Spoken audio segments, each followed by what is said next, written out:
In this video, we are going to look at arguably one of the most important elements of trading well, especially if you are a beginner trader, and that is risk management. Risk management is so important to get right and to understand right from the very beginning, and that is because trading is by nature very risky. So by now you've probably noticed there are risk warnings on trading videos saying your capital is at risk. So when you are trading CFDs or spread betting, all of the money that you put in could potentially be lost. There are no guarantees with trading. And because a lot of traders use leverage to amplify their positions, it means there is the potential to lose all of your money very quickly. Obviously, there is unlimited upside as well, which is what attracts a lot of people to trading. But with that potential reward also comes the risk. So it's really important to manage your risk appropriately if you want to be a good trader. So in this video, we are going to cover stop losses, we're going to cover risk to reward ratios, lot sizes, trading rules, and also a little bit of trading wisdom to keep you on track. If you're excited to learn about risk management, make sure you hit the thumbs up button before we get started. So the very first rule of risk management for beginner traders is that a stop loss is non-negotiable. So a stop loss is a predetermined point where you are going to be taking your maximum loss. I would say always place the stop loss before you place the trade. So always know where your stop loss is going to be before you even open the trade. When I first started trading, I found putting in a stop loss one of the most challenging aspects of trading, because what I was finding is that when I was trying to be conservative and keep the stop loss very small and close to my entry, I was getting stopped out on normal price action and market volatility, and then the market would end up going in the direction that I knew it was going to go in anyway. So not only did I lose money by my stop loss getting hit, but I also didn't make the money from the trade that went in the direction that I knew it was going to go in. So this led me to then putting my stop loss very far away from my entry, which then meant that when I was taking a loss, I was taking a really big loss. And a lot of the time, it was quite obvious that the market wasn't actually going to go in my direction long before my stop loss was getting hit. So I ended up taking too big a loss. So I found placing my stop loss to be a really challenging aspect of trading, but I'm going to share with you a little tip. There's an indicator called the ATR, which stands for average true range, and it helps to measure the market volatility so that you can place your stop loss in the right place for that market. So in Thinkmarkets, you find your indicators here on this little symbol. If you click here and then you find the average true range, it's this one here. If you click that, you'll notice this line comes up along the bottom. So the default setting is 14. That means that it's measuring the last 14 candles. It's adding the number all together and then it's dividing it by 14. So you get the average price movement of the last 14 candles. It's really important to make sure that you're on the time frame that you're trading on when you're measuring the ATR. So I trade on the 1 minute and therefore I'm looking at the 1 minute. But if you're trading on the day chart, you'll want to look on the 1 day when you're taking the measurement. That's because obviously the amount of points that it moves on the 1 minute is going to be a lot less than the amount that it moves on the 1 day. So just to give you an example, say we were going to make a long position and we were going to enter here. You can see this is your stop loss and your take profit there. So if you measure the confirmation candle, which is the candle which gives you your signal to enter, you can see the reading on the ATR says 29.55. The market moves on average around 30 points every minute.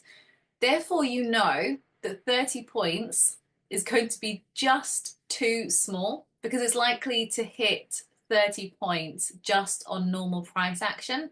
So what you want to do is you want to take the ATR and you want to times it by 1.5. That means it's giving it a little bit of room, but not too much. So if the ATR says 29.55, we can round it up to 30.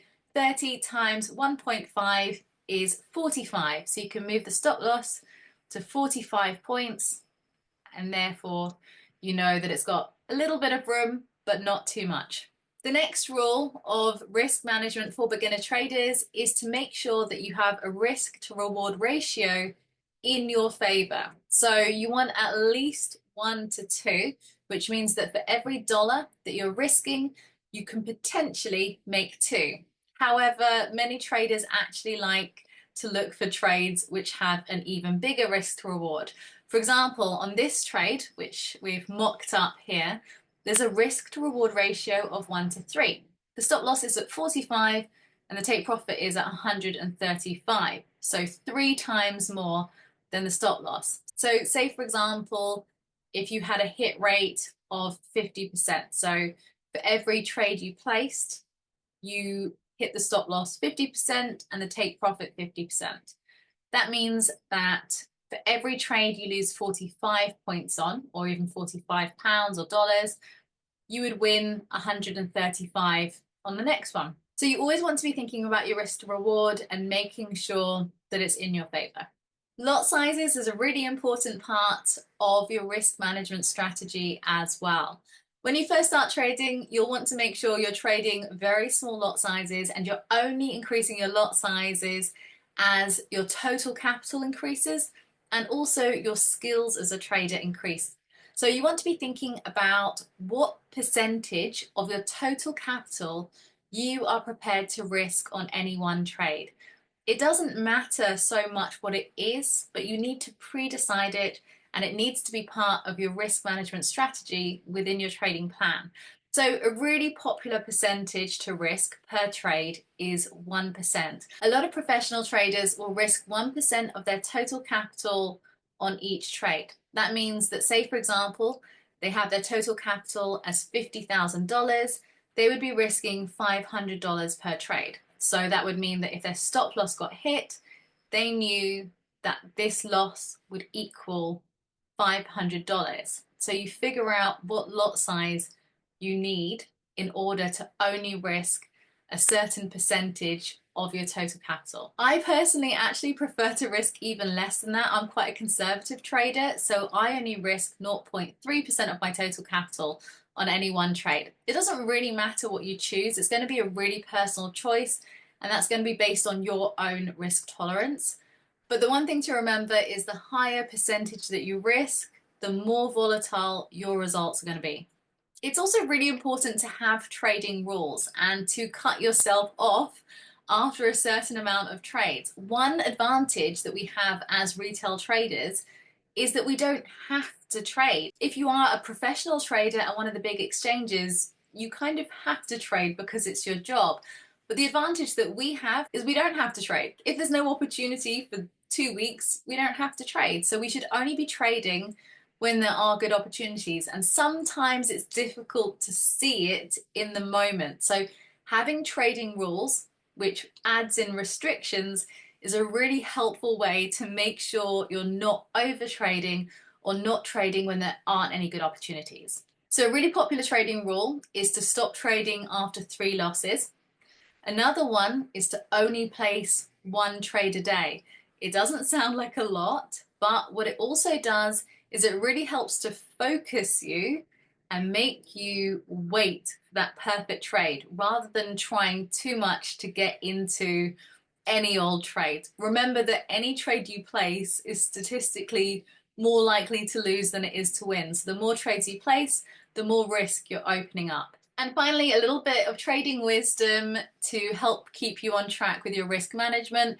There is a famous saying in trading that the market can stay irrational longer than you can stay solvent. What this means is the market is random and it is unpredictable, and it can stay that way for a really long time. It can stay that way for longer than you can hold a position and hold on to all of your money.